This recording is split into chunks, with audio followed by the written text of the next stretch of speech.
Have you been missing out on a gold mine for your course? Feedback can be a game changer for sustainable business and course creation. It's like an extra layer of market research with the perfect potential clients, the ones that you already have. In this video, we are going to dive in to why it matters and how to do it well so that you can create a course that hits the mark. Hey, I'm Dr. Catrina Mitchum, and I've been designing learning for adults online since 2009. Remember, it isn't about you.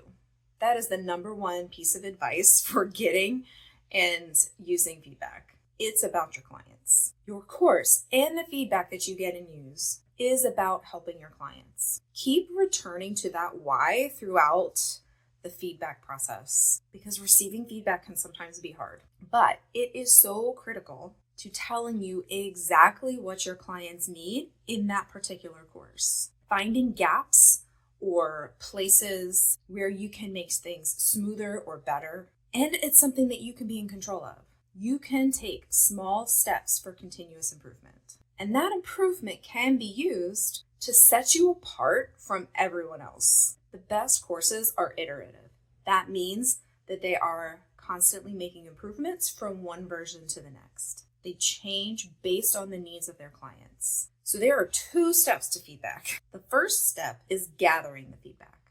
And that part has 2 key elements. The first element is when to gather that feedback. The first place to do it is in the design phase, before you even run the course. That is the easiest place to do it. And in doing this, you want to share the goals, get feedback on those goals, do a focus group or an interview and ask, hey, would you take a course on XYZ?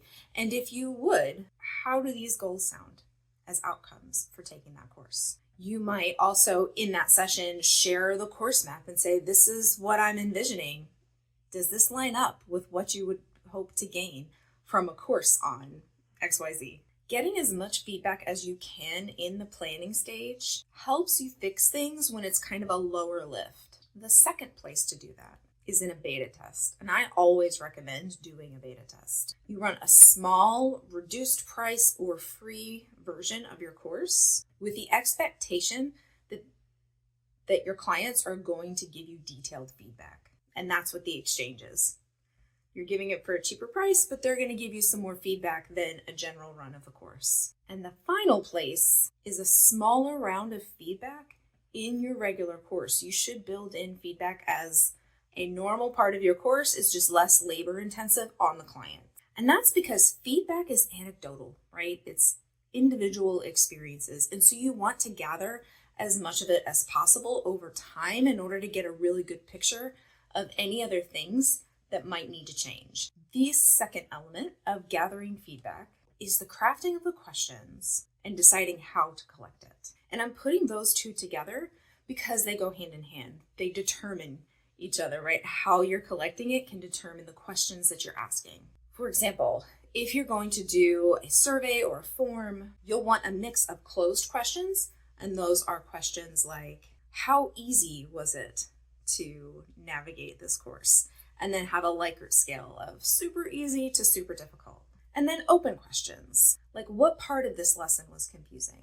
Or what questions do you still have at the end of this lesson? Or if you could wave a magic wand and change one thing about this lesson, what would it be? And I do recommend that you are doing the feedback or asking for the feedback that frequently at the end of every lesson. That's completely acceptable because you're giving them a discount or giving them the course for free. If you're doing a live interview, whether that's video or in person, you'll want open-ended questions, but also some follow-up questions in case you're not quite getting what you're looking for.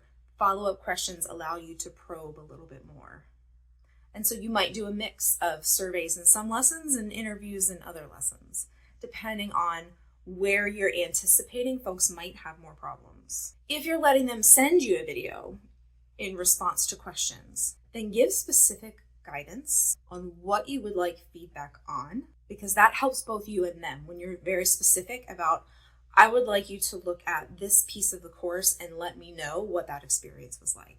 And all of that will help you gather good feedback, right? Because we don't want feedback that's just one-word answers or something that's not useful.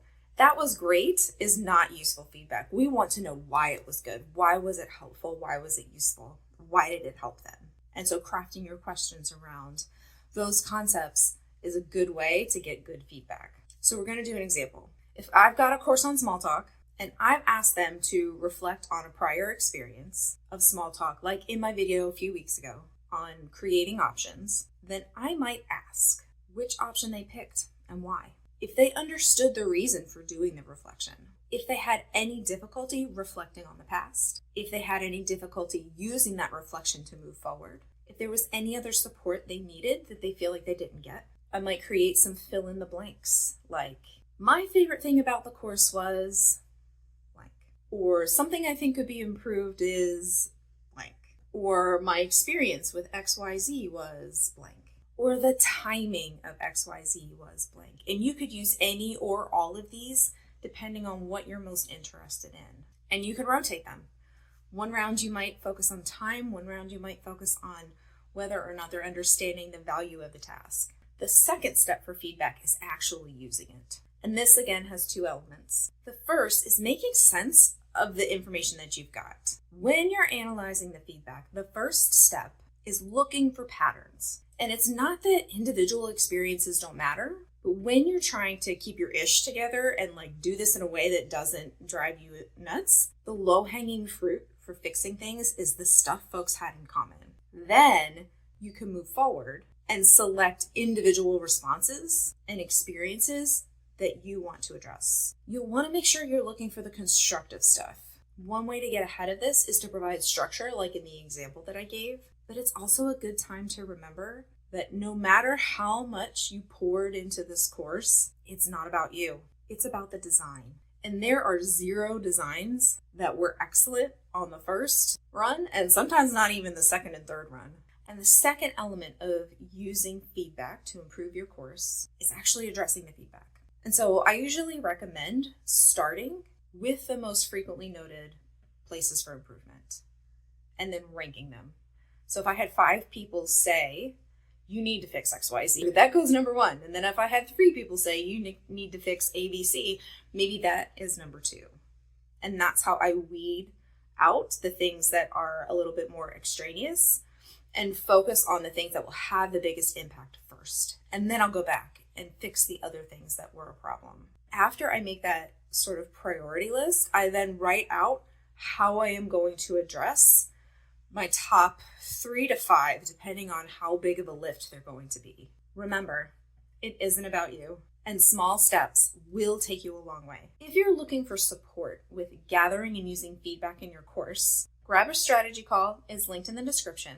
If you want to do this on a grander scale, like you have a course and you want to build in a big round of feedback and redo your beta version, you can also grab a strategy call. If you want support through the whole process, I'll be launching a beta of a new course soon. Hop on the waitlist to get first dibs. It will be limited, and there is a special waitlist discount on top of the beta pricing.